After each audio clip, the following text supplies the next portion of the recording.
There was way too much Marvel in my Mortal Kombat movie. Hi, welcome to That's a Wrap, the channel where I review TV shows, movies, and movie trailers. Today we will be reviewing Mortal Kombat. If you haven't seen this movie, please consider this your spoiler warning. Now let's get on to the review. There isn't that much good in this movie, but let's give it a shot. One of the things that I did enjoy, or that I found that was good in this movie, was the CGI. But the fact that we live in 2021 and not the year 2000, I think that giving movies like this, these type of blockbusters, if you will, giving them a passing grade on the CGI is almost as saying to a human, hey, you could talk, so you get a pass or you're okay. At some point, given the fact that we've seen so many movies like the Guardians of the Galaxy, like the Snyder Cut, like Endgame with amazing CGI, I don't know if that alone is a passing grade or elevating the bar, if you will. But nonetheless, the CGI was really on point for this movie. The second part that I really enjoyed was the character of KANO. If it wasn't for KANO and his lowbrow humor, this movie would be unbearable to watch. He took me, I chuckled, every laugh, everything that made this movie enjoyable had KANO around it. Because other than that, there wasn't that much more good in this movie. The third and final part of the good was the joke that they put on Liu Kang's move when he's sweeping the leg of KANO. For all of us that have played the game and were beginners, that was the go-to move to be able to pass that character and advance in Mortal Kombat. So the fact that he kept on sweeping the leg and KANO was like, is that the only move you know? And he did it again, was such that was well played producers and directors. At least they're holding true to some of the game, and that part I really enjoyed, but it was too much of the reference to the video game. But before I go into that part, let's move on to the bad.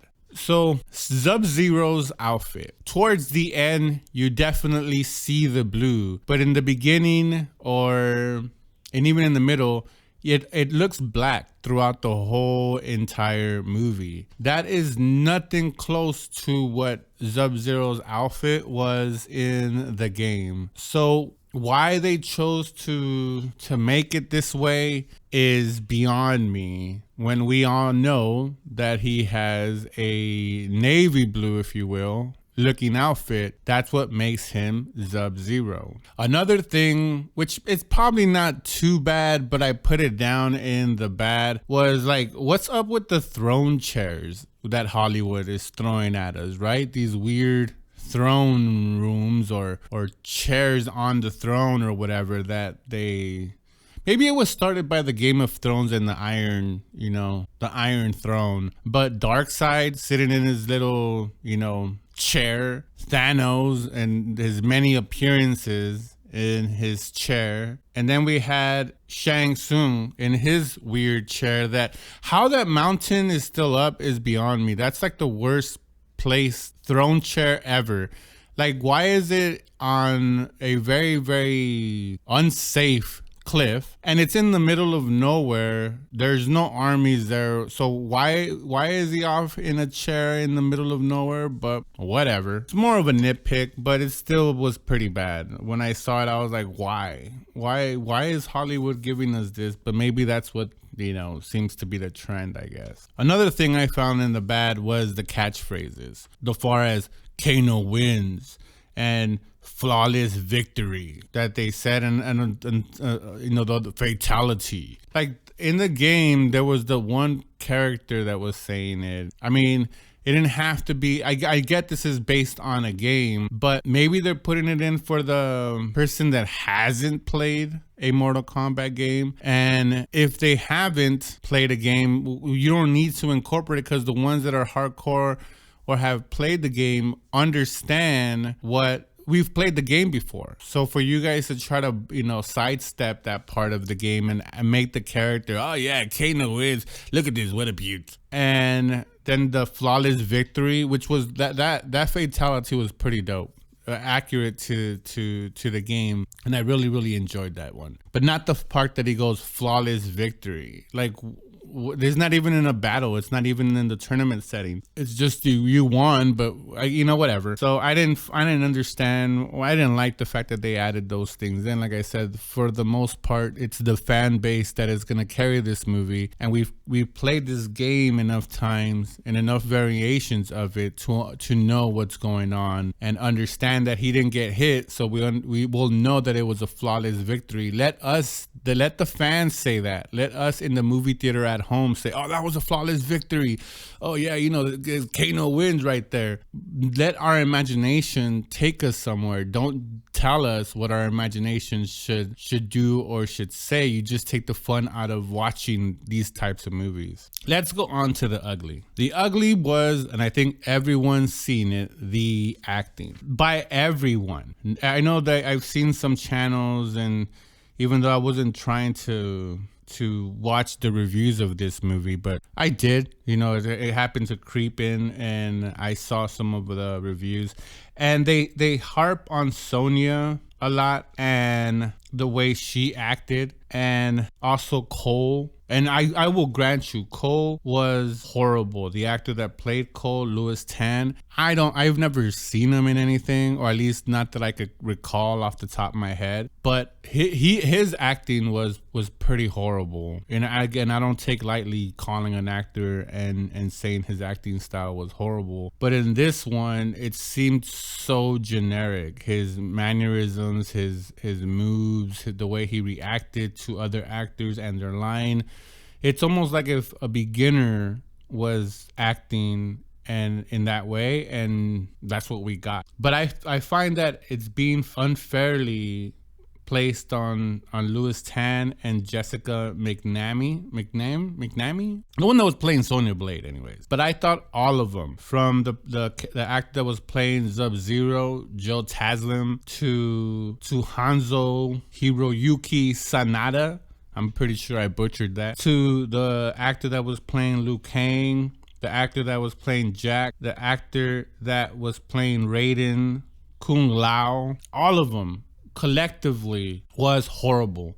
Again, like I said in the good, the only actor that sold his role was KANO. And I know it's not hard, at least a lot of people don't seem to think it's hard to play an arrogant asshole. But it does take some kind of skill to play an arrogant asshole, and he was the only bright spot in acting throughout this whole movie. I mean, period. Another part that I found was Kung Lao's death scene. Like, why? Why did you have to kill one of the most popular characters? When Mortal Kombat came out, he was one of the characters that a lot of people liked to play with because his moves weren't that complicated and you could advance through the game using Kung Lao. So you kill him off so that Liu Kang could have his bandana? Like, really? You're gonna kill off a major character for that? That is the reward for losing him. At least wait. I mean, maybe we won't have a sequel to this movie, but if we did have a sequel, maybe wait to kill him off in a higher state, circumstance than that, and have his death. Oh, now he gets, Liu Kang gets his Bruce Lee, headband. What? Like, that really was super, super bothersome. And another part of The Ugly was Cole's outfit. So once he gets his whatever power that was, his Wakanda suit that absorbed freaking energy, kinetic energy apparently. I still don't understand his suit at all. But this is not the actor's fault, but the director and editing, how they didn't edit out that rubber suit and how it opened. There's a scene, and I'll freeze it here for you guys to see, but how you guys allow this to come out in the finished product is beyond me. When you see him hugging his kids, and then it bends and you could tell that it's rubber. It's supposed to be metal. We even hear the noises, the little ding ding when he's moving around to symbolize that it's made of metal. But then it's ruined. By this one negligent editing decision. How no one saw this and decided to cut it quicker, or I don't know, do something. Maybe they didn't have enough time to reshoot it, or there has to be another camera angle for this, because I see it leading up to that shot, and even in that shot there's multiple angles. You could have just taken that out and extended the other one, and we would have all gotten the gist of it. But Hollywood's obsession with giving us like 1,000 angles to one scene is ridiculous. And again, maybe not to everyone, but I noticed it as soon as, like, what, did that just open up like rubber? I'm like, oh yeah. So it just takes you out of the fantasy. I know it's a nitpick, but you're supposed to make me believe in this fantasy that you're presenting me, and you do the CGI, you do the deaths and all that stuff. So when you're telling me that he develops this iron suit to help him battle, and yet you don't pay enough attention to detail to edit that out and take that out of your shot, you just took me out of your fantasy world. Again, maybe not the... Well, I shouldn't say maybe not the worst thing. It is the worst thing for a movie to do that. It's like when you see a microphone boom in the shot, you know, you realize that, oh yeah, this is a studio. And I get it. We all know that it's fantasy, but that's not the point of a movie, just like it's not a point of a book. You read a book and you watch a movie to get transported into the world that they're showing us. So again, just the negligence in that was really off-putting. So all in all, this was a very horrible rendition of Mortal Kombat. I found more flaws in it, and again, if it wasn't for KANO and his lowbrow humor, this movie would be unbearable. So for me, the movie is a D-, and the minus is a plus, because I was really tempted to give this movie like an F+, because it did nothing for me.